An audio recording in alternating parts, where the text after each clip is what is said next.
വിശുദ്ധ കുരിശിൻ്റെ അടയാളത്താൽ ഞങ്ങളുടെ ശത്രുക്കളിൽ നിന്ന് ഞങ്ങളെ രക്ഷിക്കണമേ. ഞങ്ങളുടെ തമ്പുരാനെ, പിതാവിൻ്റെയും പുത്രൻ്റെയും പരിശുദ്ധാത്മാവിൻ്റെയും നാമത്തിൽ ആമേൻ. നമ്മുടെ കർത്താവായ ഈശോമിശിഹായുടെ വചനം അനുസരിച്ച് വിശ്വസിക്കുന്നവർക്ക് ശിക്ഷാവിധി ഉണ്ടാകുന്നില്ല എന്നുറപ്പു തരുന്ന വേദഭാഗമാണ് വിശുദ്ധ യോഹന്നാൻ 5-ാം അധ്യായം 24-25 തിരുവചനങ്ങൾ. സത്യം സത്യമായി ഞാൻ നിങ്ങളോട് പറയുന്നു, എൻ്റെ വചനം കേൾക്കുകയും എന്നെ അയച്ചവനെ വിശ്വസിക്കുകയും ചെയ്യുന്നവന് നിത്യജീവനുണ്ട്. അവന് ശിക്ഷാവിധി ഉണ്ടാകുന്നില്ല. പ്രത്യുത അവൻ മരണത്തിൽ നിന്ന് ജീവനിലേക്ക് കടന്നിരിക്കുന്നു.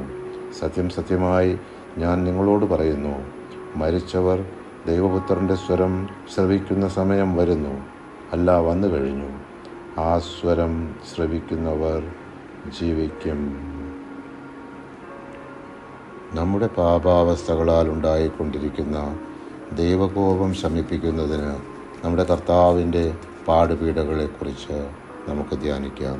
അനാദിപിതാവായ സർവേശ്വര, അങ്ങേ തിരുക്കുമാരൻ മുള്ളുകളാൽ ഉണ്ടാക്കപ്പെട്ട നിഷ്ഠൂര മുൾമുടിയാൽ തൻ്റെ തിരുത്തലയിൽ അനുഭവിച്ച സങ്കടങ്ങളെ തൃക്കൺ പാർത്ത് ഞങ്ങളുടെ പാപങ്ങളൊക്കെയും പുറത്ത് ഞങ്ങളുടെ ആത്മശരീരങ്ങളിൽ നിന്നും അങ്ങേ കോപത്തെ നീക്കിയരുളയണമേ.